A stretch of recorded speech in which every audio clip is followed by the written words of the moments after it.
welcome back to my channel, PDC Movic in the Philippines, and I'm Pinoy Moviker. Once again, I'd like to say that my videos are not for financial or investment advice. I'm sharing BDC Movic because I can see future.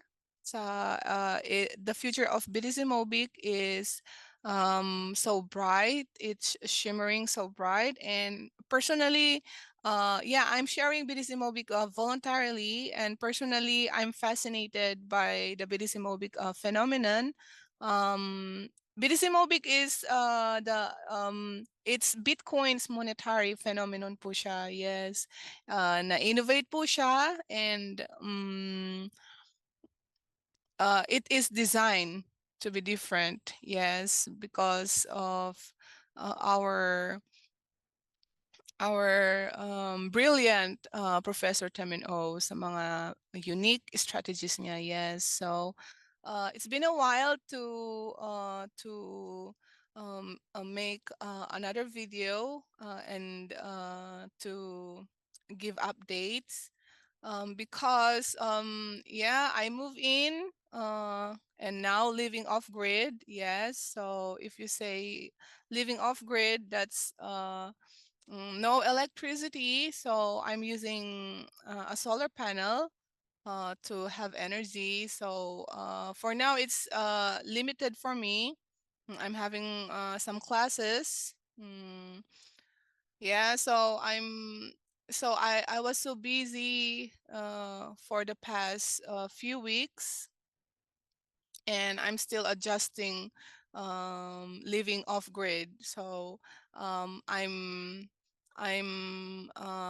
gardening. I'm planting my own food like vegetables, tomatoes, onions, and some other vegetables. So I think it's great. I don't worry about paying monthly rental, and my utilities also lessen. So I think it's good. So like other mobikers, I think they are also thinking other ways to lessen their expenses monthly, because I think we have the same goal. Yes, to invest more, to buy more coins. So yeah, so that's an update about me. And it's really nice to see you again and back again here making videos. Well, I haven't made one video since the last time, but I made some short videos about some updates. Yes. Yeah, so that's it. So please stay tuned, and para makita nyo yung mga updates ng BTC Mobic. So annyeonghaseyo to all Korean Mobicers. Annyeonghaseyo. Tedanhaseyo, I could say. Yeah. Ayan, so ito po yung mga updates ng BTC Mobic, yung mga big news latest niya na mga updates. Ayan, makikita nyo yung logo ng BTC Mobic, palaki ng palaki, kasi yung BTC Mobic po ay it's growing stronger. Ito yung yes. Signing ng Hanyang University at ng BTC Mobic noong March 21st, 2024. Ayan, so yeah, nakakatuwa po kasi may university na naman na apat na matataas na universities po yata ang may balak makipag-partnership sa BTC Mobic. Yes. And later ang event ng iPhone na naganap noong April 10, 24. Ayan, so dito po, kagaya po ng ibang events or airdrop ni Professor Temin O, hindi po ito pinamimigay ni Professor Temin O sa mga taong walang ginagawa. So yung mga participants po rito galing po sa iba't ibang parte ng Korea, may mga malalayo, may mga malalapit, but ang pinaka ano po dyan is yung nag-effort po sila sa time and nag-spend din po sila ng pera. At saka hindi po birong linya po diyan ng ilang oras. Yes. So, inspiring po ang mga BDC Mobikers sa determination po nila sa BTC Mobic. Ayan, so patuloy pa rin po ang Tudak-Tudak project at ito po yung bagong pictures model ng Tudak-Tudak project. Ayan, napaka-ganda po ng pictures ng mommy at ng baby.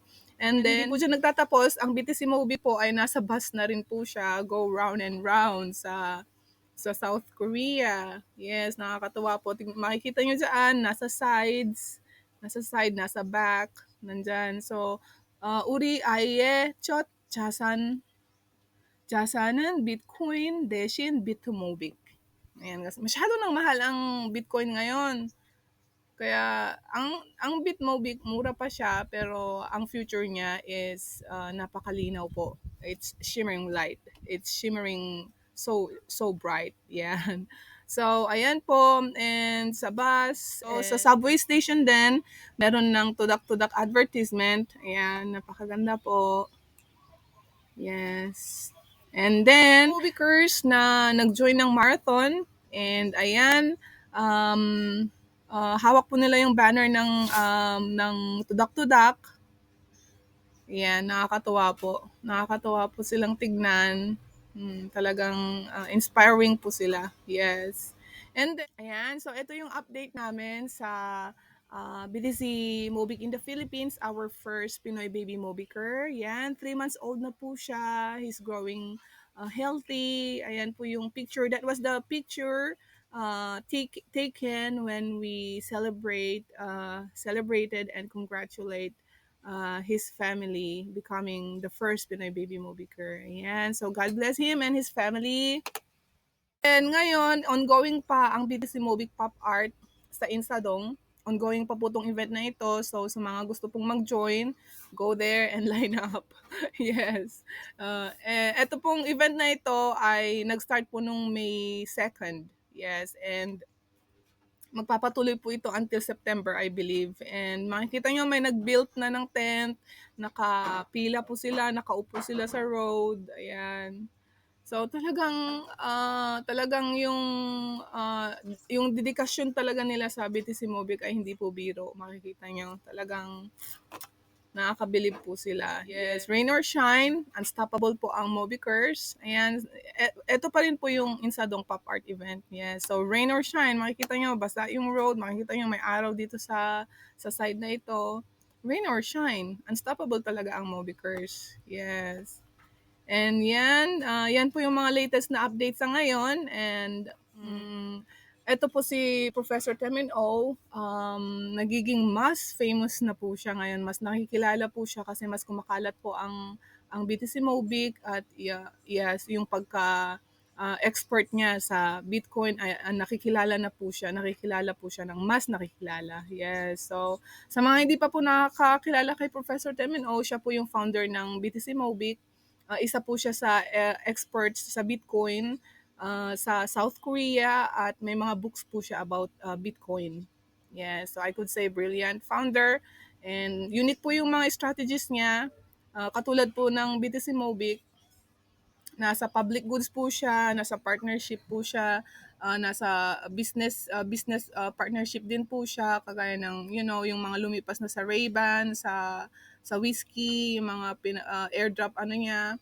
And then sa ngayon I think nasa 31 businesses po ang Mobic na pwede kayong magbayad ng Mobic. Pwede kayong mag-avail ng gamit, pwede kayong kumain sa restaurants. So talagang nag-grow po yung ecosystem ng BTC Mobic. Ganun din po sa community, lalo pong tumitibay. So napakaganda po talagang makita yung mga achievements po at saka yung mga results ng mga effort at saka talagang hardworking din po sila sa BTC Mobic. Mababasa ko nga minsan dun sa community ng BTC Mobic. Lalo may mga nag-update doon kung ilan na yung naipon nilang coin, ganyan. May mga magpa-part-time job, may mga nag-goal ng kahit 0.1 na BTC Mobic at least like once a day, or I think may nabasa akong ganun. So talagang nakita kasi nila talaga yung ano, yung meron, kung anong meron at kung ano pa yung magiging future ng BTC Mobic. Yes, they trust BTC Mobic, they trust Professor Temeno, I trust Professor Temeno, I trust this project. Kaya gusto ko siyang i-share sa iba, lalong-lalo na sa mga Filipino. Yes, so para parang maiba naman yung the way of we think ba sa future. Yes. So new technology kasi siya. So yung iba mas nasa ano na lang sila sa culture, mag-invest, mag-save sa bank, and then may konting interest, mga ganun. So sana i-open ng iba yung mind nila, at saka yung willingness na aralin yung Bitcoin, kasi sa isang video ni Professor Temeno na-interview siya, "Things You See When You Understand Bitcoin." Yun yung pinaka-title nung interview. Na sinabi niya doon na nung unang-una, sabi niya, isa lang daw ang pinaka-question niya na ang hindi niya maintindihan is bakit nag-exceed ng $1 ang Bitcoin. Pero nung inaral niya ang Bitcoin, doon niya na daw naunawaan. So, kung interesado ka talaga sa Bitcoin, hindi yan isang page lang ng papel na aralin mo. So, kung interesado ka talaga sa Bitcoin, talagang aaralin mo siya deeper. Yes, kasi maraming mga naniniwala na ang Bitcoin ay scam daw, kasi yung mga scammer ginamit na yung Bitcoin para makapag-scam. So I believe yung mga ganong sitwasyon, minsan kasi dapat maging aware and maging wise din tayo, kasi um, kunwari magkokolekta yung isang tao ng pera, and then sasabihin sa inyo, 1 week, weekly bibigyan ko kayo ng gantong halaga, or dodoblehin ko yung ininvest nyo. Sa mga ganong ano pa lang, dapat mag-isip na rin na bakit, parang hindi yung masilaw na agad dun sa pera, tapos pag nag-invest ka, mamaya mangutang ka pa para ma-invest mo, edi kawawa ka naman pag natalo. Kasi i-trade nila yan. Sige, sabihin na natin na Bitcoin ang ginamit nila. Totoong may trading sa Bitcoin. Pero ang pangako ba sa inyo is pag natalo, wala nang babalik na pera?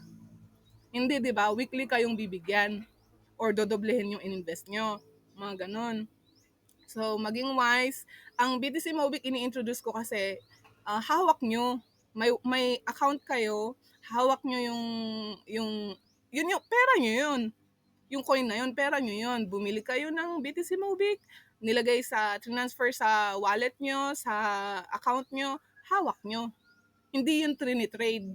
Pwede kayong mag-trade kung gugustuhin nyo. Pwede rin kayong mag-trade. Meron ding trade application na sa pagtitrade sa Korea. Pero sa ngayon, exclusive pa siya sa South Korean. So, looking forward ang BTC Mobic na maging global talaga siya after, sabihin na natin, 5 years. Yes. Ang target yata niyan is 2029. So, let's see, baka mas maaga or baka mas late. So, walang makaka-predict nun. So, ayan, yan ang masasabi ko about BTC Mobic. Ang BTC Mobic, pwede ka rin may scam sa BTC Mobic. Kung ibebenta mo yan labas sa community, pwede ka rin may scam. Na-scam na ako sa BTC Mobic. Kasi lumabas ako sa community, nagbenta ako sa hindi sa community. So, dito ngayon sa akin, connected ako sa community, which is legit talaga na mga members talaga ng BTC Mobic ang mabebentahan. Alam mo, yung pag gusto mo mag-buy and sell, meron din silang application, and nandun din ako, nakakapasok ako doon, nakaka-open, may account ako doon. Ayun, so yun, mag-ingat lang talaga. Wag yung hindi ka nag-iisip. sige ka lang ng sige. Ayun. So, yun ang masasabi ko kung merong may gustong mag-invest sa inyo, i-attach ko yung Skype account ko. Meron tayong legit na mabibilihan, meron tayong legit na mabebentahan ng BTC Mobic. So, no worries sa mga meron ng BTC Mobic. Kung gusto, may mga nagbenta na ng BTC Mobic through me. So, na for sure na ano na rin nila na legit ito kasi nabenta nila yung coin nila. And ayan, masasabi ko lang na for future, mas maganda rin na ngayon bumili na kasi pataas yung value. Yes, yan. So ayan, sa Professor Otemin, ayan, famous na nagiging more famous pa siya sa South Korea at sa ibang bansa. And ito yung ano niya, yung video niya noon sa Australia, airdrop niya, first airdrop niya sa Australia. I believe last year ito. Sabi niya diyan na I wish you all have eyes to see na pag karoon po ng nag-gains ng value ang Mobic, then everything is accomplished. So masasabi ko sa mga narating ng BTC Mobic ay successful po yung project kasi ilang buwan pa lang po ng pag-open ng project, nagka-value na po siya. Nadatnan ko po yata itong BTC Mobic nasa 100,000 won worth of 4K pesos. So, ngayon, magkano na po siya? Umabot po siya sa 30K pesos. Siyempre, fluctuating po yan eh. Hindi naman po chuk. Magpa-fluctuate din yan. Magpa-fluctuate po ang ano. Ayan, so, ayan, accomplished. I could say ang project na ito is successful. Ayan, so let's be wise. Aralin din, syempre, kailangang aralin din siya. May mga lectures si Professor Temen-O sa YouTube channel niya. Check them out sa channel ko. Naka-link sa channel ko yung channels ni Professor Temen-O. Ayan. So, yan yung mga latest na updates ng BTC Mobic. See you next video. To PR team, Korean Mobicers, we would like to say, BTC Mobic Philippines community would like to say thank you so much. We already received the t-shirt you have given to us.